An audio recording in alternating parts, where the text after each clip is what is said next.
Why would anybody ever want an animal factory to plunk themselves down in this beautiful community?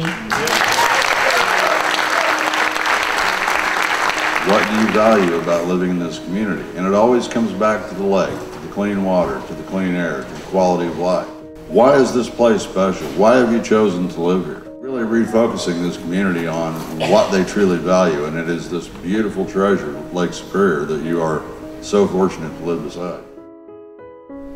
There is no compromise. In my community where people can't drink their water, is that the compromise that you want to make?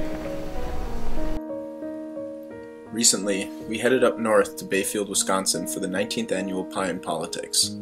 Pie in Politics was created to foster community building in our region by bringing people together in dialogue, by providing education on key local issues, and by creating a moment for the community to celebrate and share in the abundance of our region's natural and human resources.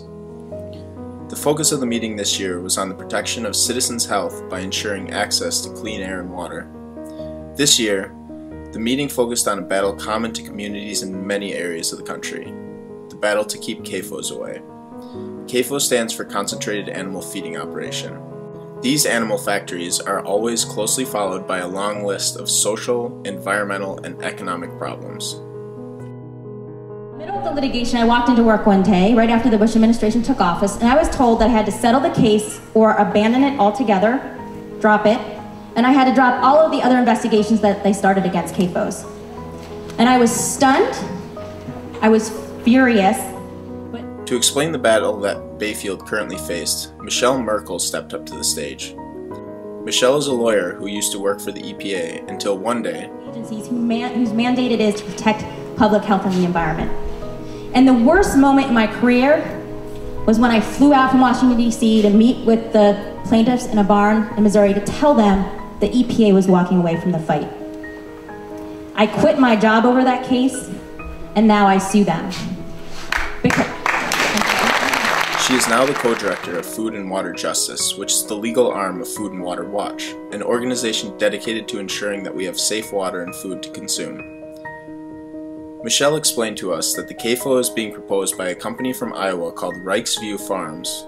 And he's publicly stated that it's his goal this year alone to put 20 more animal factories up in the region, including a couple in Northeast Iowa, the state that he's supposedly running from, some in Southeast Minnesota, and in Wisconsin. So he has a plan. She went on to explain just how these CAFOs differ in operations from actual farms. Cases that all over the country, traditional small family farms were rapidly being replaced by huge industrial complexes that crammed millions of animals in buildings where they had almost no room to move and no access to light.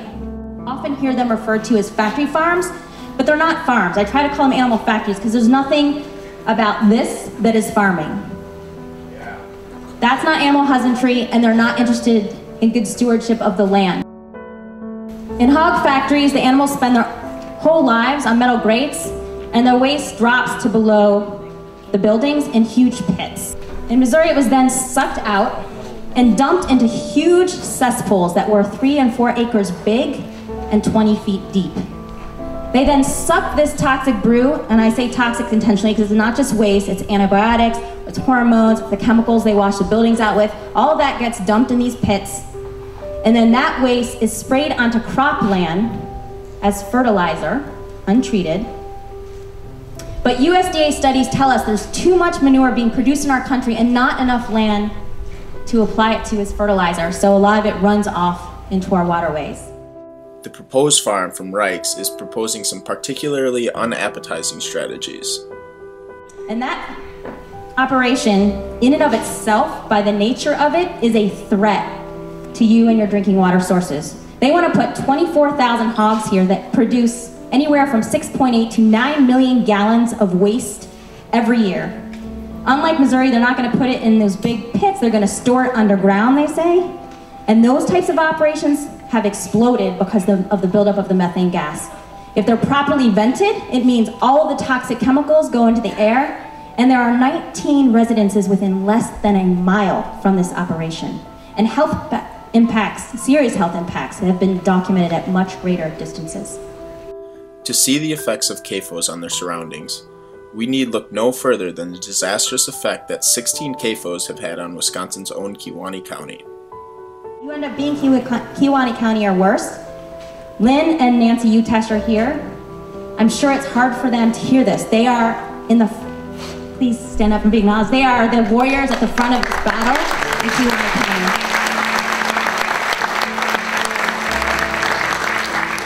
I'm sure that they'll tell you that your time is now. Do not let it get to a point where you're trying to clean up a mess, your only source of drinking water. Fight this industry from coming in the first place. A third of the wells tested contain bacteria, nitrates, or both, at levels that exceeded state and federal public health standards. In some communities and some townships, it was high as 50%. So-called brown water incidents are common, where you turn on your faucet and you get this brown, foul-smelling water that comes out. You can't drink it, you can't bathe in it. This is a public health crisis.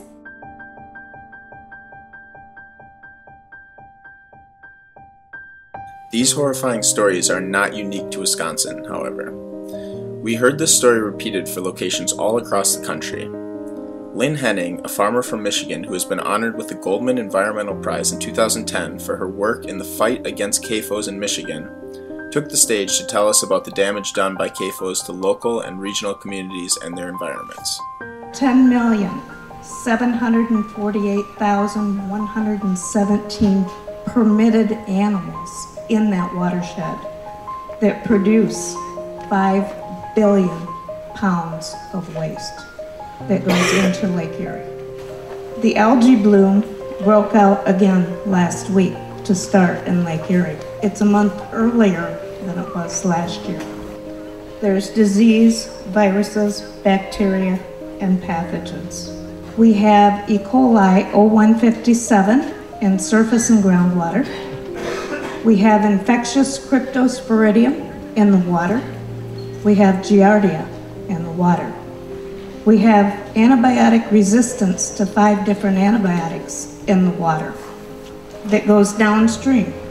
2 of the towns downstream drink out of this water, and they don't know that that's in their water.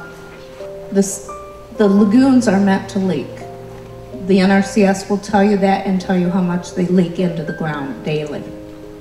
This was an aerial photo showing an overflowed lagoon, and the cows were drinking out of the lagoon water. We have over 4,700 violations by the Michigan DEQ that came down and verified the violations we turned in. Quality of life, the 3 gentlemen living within 300 feet of 4,000 hogs all had heart problems, all had to have heart surgery. And the hydrogen sulfide is what shut it down for quality of life. The road damage, we've exceeded almost $500,000 just in our county that the taxpayers have to pick up. You will have property value loss within a mile of these facilities. Dissension in the community, like I said, you'll have people that were your friends forever that will no longer be. I had a CAFO operator that was in my wedding 36 years ago who now calls me a terrorist. However, this battle is not only about preventing bad things from happening, but also about making positive changes and actively making the community a better place for everyone.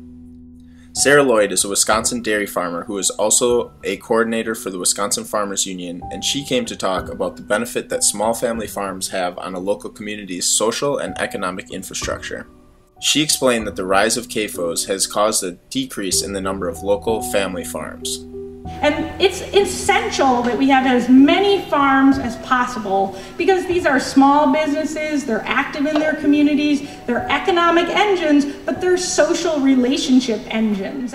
Everyone needs their piece of the pie. Right now it's really unequal. That's the issue. The farmers aren't getting much, you're getting crappy food in the store, and somebody's making a big ton of money in the middle, and they're not sharing. Just share, that's all I want. So how do we stop this? Without a question, these factories pose a serious threat to the communities in which they are built, but that hasn't stopped them from springing up all over the nation. What can we do? Fortunately, people have begun to realize the threat, and now, when a CAFO attempts to set up shop in an area, there are often brave citizens who stand up to them and declare their right to clean air and clean water. The panel included several more of these heroes. While we have seen the dire situation that Kewaunee County faces, without the tireless effort of Lynn and Nancy Utesh, the situation would be far worse and the rest of the state would know little about it. Scott Dye, a farmer from Missouri, has been on the forefront of this battle for years. His influence extends even to the first speaker at this year's Pie in Politics, Michelle Merkel, whose first case with the EPA involved Scott. There is even an international presence with Solva from Iceland, who has been battling for 16 years with a CAFO right across town from the small farm that she operates with her sisters. One thing they all agreed upon was that the community of Bayfield has made remarkable progress in their attempts to keep the Reich's animal factory out of Bayfield. The speed that Mary Doherty and the beginning of the people who started the movement here has been incredible. We've been in this struggle for a really long time, over a decade. So the fact that you have supervisors that have put a moratorium in place and are listening is amazing, and you should be in conversation with them about what's the next step and how can you give them political cover to do what you feel is necessary to protect the community. Once a county puts in a really strong ordinance that's protective, you'll start to see other counties do the same thing. We've seen this in other states. Your moratorium is amazing. And not only that, you need to know that people throughout the state of Wisconsin cheered that you did that. I don't know if you all know that you moved a mountain, but you did. And a whole lot of people cheered you on for that. Because I followed what was going up here. I emailed to all of my family members and they said, can't you export those people to Iceland?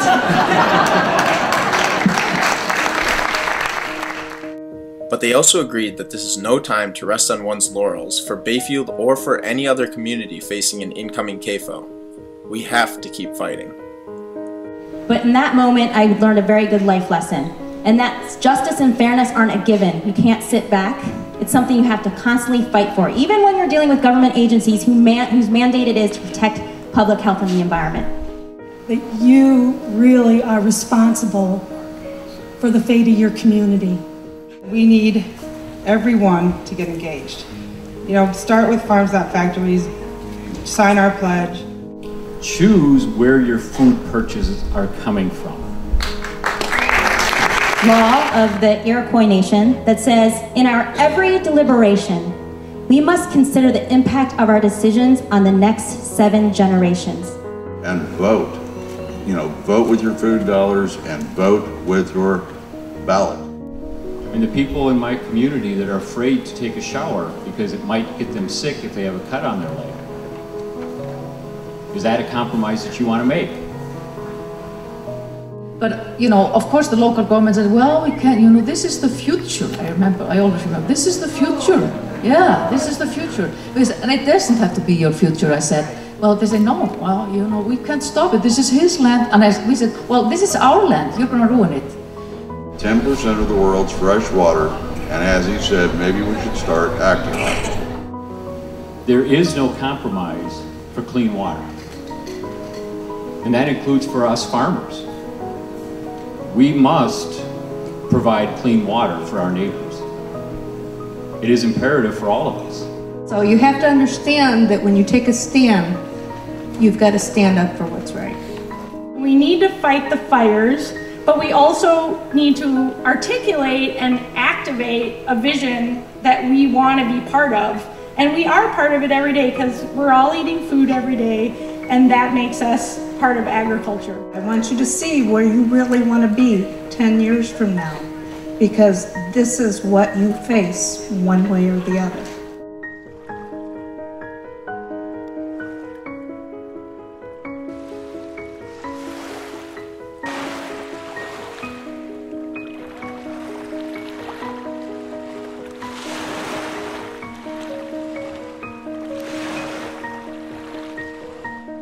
There is no compromise on clean water or clean air. We must just create that and keep that. So there is no compromise.